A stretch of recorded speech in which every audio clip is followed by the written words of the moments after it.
बहुत दयनीय है। जिस तरीके से उनको जो पोषण की जो बात की जाती है, उनके स्वास्थ्य की बात की जाती है, उनको जो बेसिक नीड की जो बात की जाती है, वो उनको प्रॉपर तरीके से नहीं मिल पाती है। तो एक बार आप से निवेदन है कि आप ये महिलाओं के बारे में एक बताएं। निश्चित रूप से हमारी महिलाओं की स्थिति, आपने कहा कि महिलाओं की स्वास्थ्य, विशेषकर स्वास्थ्य और उनका सेक्स की स्थिति बहुत ही दयनीय है। और आप देखेंगे बहुत 10 में से 8-9 महिलाएं में खून की कमी है, मल न्यूट्रिशन के शिकार है, बच्चे हमारे पोषण कुपोषण के शिकार है। तो ये कहीं कहीं अज्ञानता की वजह से, सेक्सी के अभाव, सेक्सी की स्थिति ठीक नहीं है, उनको चीज़ों की जानकारी नहीं है, सरकारों की योजनाओं का लाभ उनको नहीं मिल पा रहा है, सरकारी कार्यक्रमों का बेनिफिट डायरेक्ट महिलाओं को मिलना चाहिए, हमारे आदिवासी समुदाय को मिलना चाहिए, वो नहीं मिल पा रहे हैं। तो ये कहीं कहीं मेरा ये मानना है इस मामले में, अगर समाज की शैक्षिक स्थिति मजबूत होगी तो आपकी आर्थिक स्थिति, आपकी पॉलिटिकल स्थिति, आपकी डेमोक्रेसी में सहभागिता की स्थिति मजबूत होगी।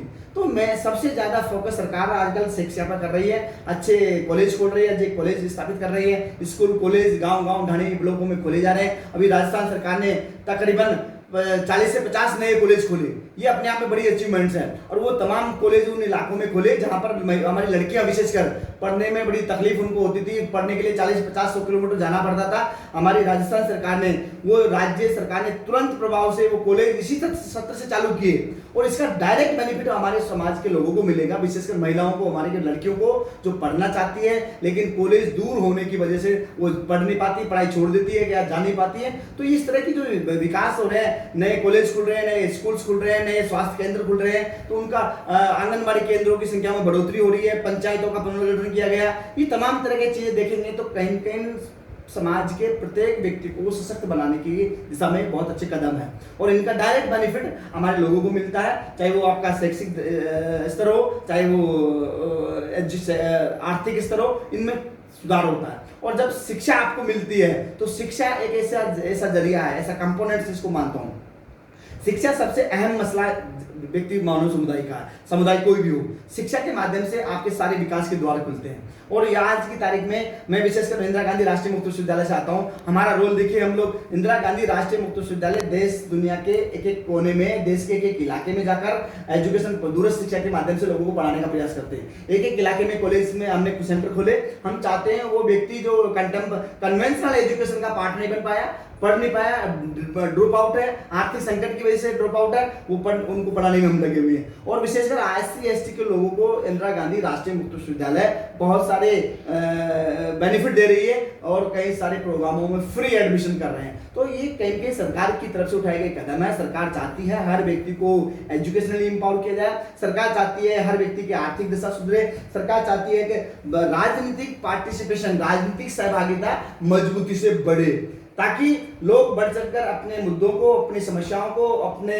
जनप्रतिनिधियों के माध्यम से, अपने पंचायत के माध्यम से, अपने जिला परिषद के माध्यम से, अपने लोकल रिप्रेजेंटेटिव के माध्यम से, प्रधानों के माध्यम से, सरपंचों के माध्यम से, पंचों के माध्यम से सरकार तक पहुंचाए। तो मकसद साफ है कि इस दिशा में बहुत सारे कार्य हो रहे हैं, लेकिन अभी बहुत करना बाकी है, बहुत सारे काम करने हैं। और आने वाले समय में मैं उम्मीद करता हूँ कि इस तरह के जो कार्यक्रम हम कर रहे हैं, आपने अपने चैनल के माध्यम से इस तरह का कार्यक्रम किया, ये कहेंगे दबाव था हमारे पर, ये कहेंगे जनमानस पर दबाव है। हम चाहते हैं, क्योंकि आप भी जानते हैं, हम भी जानते हैं कि इस तरह के कार्यक्रम हो रहे हैं, अगर हम नहीं करेंगे तो हमारे चैनल पर के ऊपर एक प्रश्नवाचक चिन्ह बनता है कि सब लोग आदिवासी को खबर काम की। तो आज मीडिया में जगह मिल रही है, सोशल मीडिया में जगह मिल रही है, प्रिंट मीडिया में जगह मिल रही है, आदिवासी समस्याओं पर आर्टिकल लिखे जा रहे हैं। और नहीं तो आपसे 3 से 5 साल पहले ना आपको मीडिया में जगह मिलती थी, ना कहीं आपको सम्मान मिलता था। तो ये कहीं कहीं बदलाव है, एक बदलाव का दौर चल रहा है, एक अच्छा दौर जिसको कह सकते हैं कि इस बदलाव, ये अच्छे लोकतंत्र के लिए अच्छे संकेत है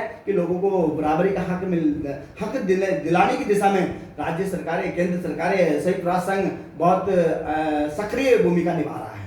जिस तरीके से सर आपने बताया कि मीडिया पहले कवर नहीं करता था, आज कवर कर रहा है, वैसे ये सारी चैनलों की स्थिति नहीं है। कुछ चैनलों के बारे में आप फिर भी कह सकते हैं, परंतु हमारा जो चैनल है, हम कोशिश ये रहती है कि हम जो मुद्दे जो हैं उनको कवर कर पाएँ और जो ग्राउंड लेवल की जो रिपोर्टिंग है वो हम कर पाएँ। और हमारा जो उद्देश्य है वो ट्रुथ जर्नलिज्म है, और हम कोशिश ये रहती है कि हम सही तरीके से और सही चीज़ें जनता को दिखा पाएँ। और आपने जिस तरीके से कहा कि शिक्षा की बात जो कही थी, तो शिक्षा के बिना विकास करना संभव नहीं है। और अम्बेडकर ने भी इस बात के लिए कहा है कि शिक्षा वो है जो शिक्षा को ग्रहण करेगा वो शेर की तरह दहाड़ेगा। तो जिस तरीके से आपने शिक्षा की बात कही, तो शिक्षा को देखा जा रहा है कि शिक्षा है या और क्षेत्रों की बात की जाए उसका निजीकरण किया जा रहा है। तो निजीकरण के दौर में जो अभी शिक्षा की जो नीति आई है उससे जो आदिवासी है, SC ST समुदाय जो है, ओबीसी समुदाय, जो गरीब तबके के जो लोग हैं, इस प्राइवेटाइजेशन जो किस तरीके का निजीकरण जो किया जा रहा है क्षेत्रों में, जिससे नौकरियां छिन रही हैं,